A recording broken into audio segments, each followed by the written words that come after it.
மேலறை தியானம் மே மாதம் 8ஆம் திகதி வெள்ளிக்கிழமை 2026ஆம் ஆண்டு. எழுதியிருப்பவர் கரோல் ஜீன் கிரேவ்ஸ், ரெக்சாஸ், USA. தலைப்பு மாறுபட்ட காணிக்கை. வாசிக்க வேண்டிய வேத பகுதி 2 கொரிந்தியர் 9ஆம் அதிகாரம் 6ஆம் வசனம் தொடங்கி 11ஆம் வசனம் வரை. இன்றைய நாளுக்குரிய தியான வசனம் 2 கொரிந்தியர் 9ஆம் அதிகாரம் 7ஆம் வசனம். அவனவன் விசனமாயுமல்ல கட்டாயமாயுமல்ல தன் மனதில் நியமித்தபடியே கொடுக்க கடவன். உற்சாகமாய் கொடுக்கிறவனிடத்தில் தேவன் பிரியமாயிருக்கிறார். ஒரு ஞாயிறன்று எமது சபை மாறுபட்ட காணிக்கை என்ற வழமைக்கு மாறான ஒரு காரியத்தை செய்தது.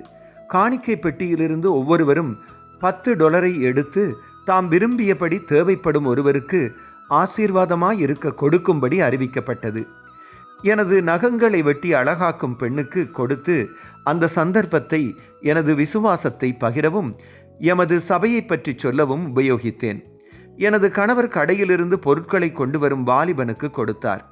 எனது மூத்த பேரன் சிற்றுண்டிச்சாலையில் தனக்கு தினமும் உணவு பரிமாறும் ஒரு தாயாருக்கு கொடுத்தான். அப்போஸ்தலர் நடபடிகள் 20ஆம் அதிகாரம் 35ஆம் வசனத்தில் வாங்குகிறதை பார்க்கிலும் கொடுக்கிறதே பாக்கியம் என்று இயேசு சொன்னதை நினைக்கிறேன்.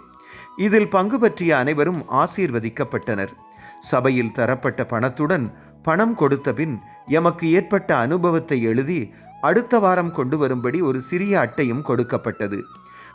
பணம் பெற்றுக்கொண்ட அனைவரும் நன்றியுடன் பெற்றுக்கொண்டதாகவும் கொடுத்தவர்களும் தங்களுக்கு இந்த சந்தர்ப்பத்தை தந்ததற்காக மகிழ்ச்சி அடைவதாகவும் எழுதப்பட்டிருந்தது.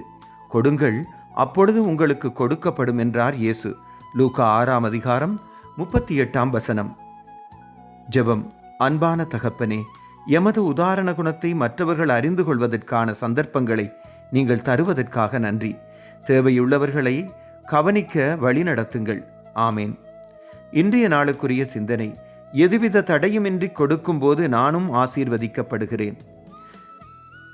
கர்த்தருடைய அன்பும் இரக்கமும் அவருடைய பிரசன்னமும் இந்த நாளில் உங்கள் அனைவரோடும் கூட இருப்பதாக.